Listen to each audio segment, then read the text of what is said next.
Machine இன்னும் என்னன்னோ அந்த auto கண்ணாடியை திருப்பினா ஆட்டோ எப்படி ஓடுன்ற மாதிரி இன்னமும் தோற்றத்துக்கு காரணம் வந்து இன்ஸ்டாகிராமை தேடிக்கிட்டு இருக்கிறாங்க. இன்ஸ்டாகிராமா சொல்றாங்க, இவிஎம் மிஷினை சொல்லிட்டு இருக்கிறாங்க. கவர்னர் அவர் கலந்து கொள்ளக்கூடிய ஃபங்க்ஷனில் அவர் வந்து ஒரு விஷயம் வச்சிருக்கலாம். பட் எங்களை பொறுத்த வரைக்கும்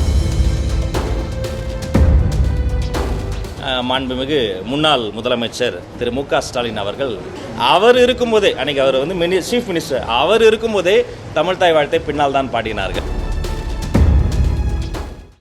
நீங்கள் பேசும்போது தமிழ்தாய் வாழ்க்கையுடைய சிறப்புகளை நம்முடைய செழுமை பற்றிலாம் ரொம்ப ஒரு நீட்ட ஒரு விளக்கம் கொடுத்தீங்க மாணவிகளுக்கு.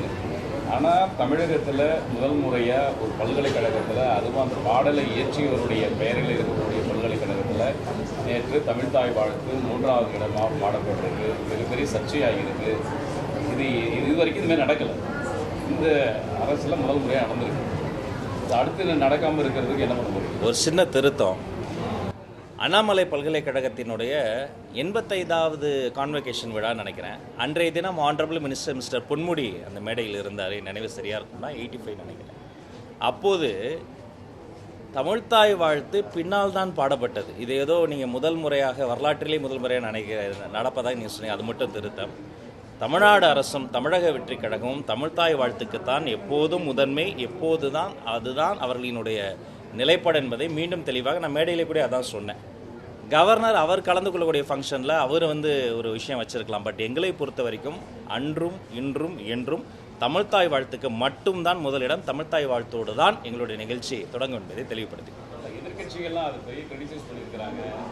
மத்திய அரசுக்கு வந்து அவங்களுடைய நடவடிக்கைகள் எல்லாம் தாவேக அரசு வந்து படிஞ்சு போகுது, இடம் கொடுக்குறது அப்படிங்கிற மாதிரி கருத்துக்கள்லாம் முன்வைக்கிறாங்க. ஒருபோதும் இல்லை. நான் ஒரு எடுத்துக்காட்டுக்கு அண்ணாமலை பல்கலைக்கழகத்தினுடைய விவகாரம் சொல்லியிருக்கிறேன். மாண்புமிகு முன்னாள் முதலமைச்சர் திரு மு க ஸ்டாலின் அவர்கள் கவர்னர் மாளிகையில் ஒரு விழாவில் பங்கெடுத்தார். தேர்தலுக்கு சில மாதங்கள் முன்பு நடைபெற்ற அந்த விழாவில் அவர் இருக்கும்போதே, அன்றைக்கி அவர் வந்து சீஃப் மினிஸ்டர், அவர் இருக்கும்போதே தமிழ்தாய் வாழ்த்தை பின்னால் தான் பாடினார்கள்.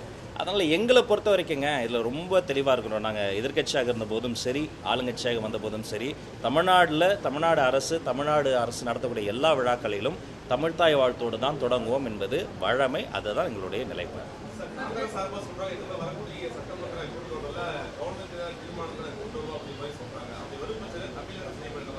இல்லை, காங்கிரஸினுடைய நிலைப்பாடு காங்கிரஸ் தோழர்கள் தான் சொல்லணும். நம்ம தமிழக வெற்றி கழகத்தை பொறுத்த வரைக்கும் நடந்து முடிந்த அந்த ஒரு சட்டமன்ற நிகழ்வை பார்க்கிற பொழுது மிகுந்த நாகரிகத்தோடு, மிகுந்த பொறுமையோடு, எதிர்த்தரப்பிலிருந்து உரிமையெல்லாம் பேசும்போது கூட நாங்கள் உரிமைக்காக மட்டுமே பேசணும். நம்மளோட நிலைப்பாடு எப்பயுமே ஆக்கப்பூர்வமான அரசியலை நோக்கி தான் நகரும். ஏதாவது பிரச்சனைகள் இருந்தால் கூட அதில் பேசி சரி செய்து அதை நோக்கி தான் நம்ம கொண்டு போவோம். சட்டமன்றத்தை பொறுத்த வரைக்கும் மக்கள் பணி செய்வதற்காக, பல சட்டங்களை ஏற்றுவதற்காக, பல முக்கிய தீர்மானங்களை கொண்டு வருவதற்காக தமிழக வெற்றி கழகத்தினுடைய மாண்புமிகு முதல்வர் அவர்களினுடைய ஆலோசனைப்படி, அறிவுறுத்தலின்படி தமிழக வெற்றி கழகத்தினுடைய மதிப்பிற்குரிய சட்டமன்ற உறுப்பினர்கள் மிக தீவிரமாக தயாராகி கொண்டிருக்கிறார்கள். முந்தைய ஆட்சி காலத்தில் தமிழ் வழியில் படித்தவங்களுக்கு ரிசர்வேஷன் இருக்குது கவர்மெண்ட் ஜாப்ல. ஆனால் இப்போ முறையாக வந்து இம்ப்ளிமெண்ட் பண்ணலான்ற ஒரு கருத்து இருந்தது. இப்போ இந்த கவர்மெண்ட்டில் அது எந்த அளவுக்கு? ஏற்கனவே ஒரு முறை நான் சொன்னதை போல கடந்த ஆட்சியாளர்கள் அதிமுக, திமுக அவர்கள் யார் ஆட்சியிலுமே நல்ல திட்டங்கள் அல்லது மக்களுக்கு பயன் தரக்கூடிய திட்டங்கள் இருந்தால் வேறு எந்த காரணத்திற்காகவும் பகைமையோடு அது நிறுத்தப்படாது. அம்மா உணவகத்தில் மக்கள் வருவது அதிகரித்திருக்கிறது.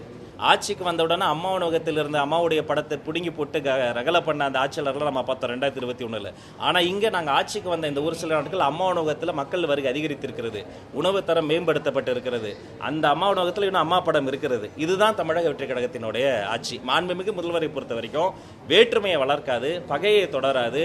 இந்த போட்டி போடுறது எதில் இருக்கணும்னா நல்ல திட்டங்களை தொடர்வதில் தான் நாங்கள் போட்டி போட்டு தொடரும். இன்னும் பல புதிய திட்டங்களை கொண்டு வந்து இப்போ அந்த திட்டங்கள் நல்ல திட்டமாக இருந்தாலும் அதனுடைய பயனாளர்கள் முக்கியமானவர்கள் இருந்தாலும் செயல்படுத்துகிற வகையில் ஏதாவது ஊழல்கள் நடந்திருந்தால் அது கண்டறியப்பட்டு அந்த லீக்கேஜஸ் ஸ்டாப் செய்வதற்கான வேலைகள் தான் நாங்கள் செய்வோம். 100 ரூபா திட்டம் நல்ல திட்டமாக இருக்கும் ஒரு எடுத்துக்காட்டுக்கு, அதை செய்து முடிப்பதற்கு 1000 ரூபா கணக்கு காட்டியிருப்பாங்க. அப்போ நம்ம அதை களைய வேண்டியது அந்த ஊழலை தான் களையணும்.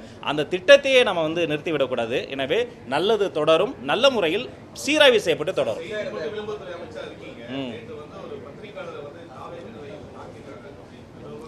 அதெல்லாம் ஏற்புடையதே அல்ல. அவர்கள் மீது நடவடிக்கையை வந்து அது சீராய்வு செய்து நம்முடைய மதிப்பிற்குரிய பொதுச் செயலாளர் அவர்கள் தலைமையில் சீராய்வு செய்து உண்மைத்தன்மையை அறிந்து நாங்கள் வந்து செயல்படுவோம். எந்த பத்திரிகையாளராக இருந்தாலுமே எந்த கட்சியாக இருந்தாலுமே அவர்கள் மூலமாக தான் இந்த உலகத்தை இணைக்கக்கூடிய உறவு பாலம். அவர்கள் மீது சுடுசொல் வீசுவதோ எதிர்வினை ஆற்றுவதோ கருத்தை கருத்தால் தான் எதிர்கொள்ள வேண்டும். இந்த விஷயத்திலையும் உண்மைத்தன்மை ஆராய்ந்து தக்க நடவடிக்கை எடுக்கப்படும்.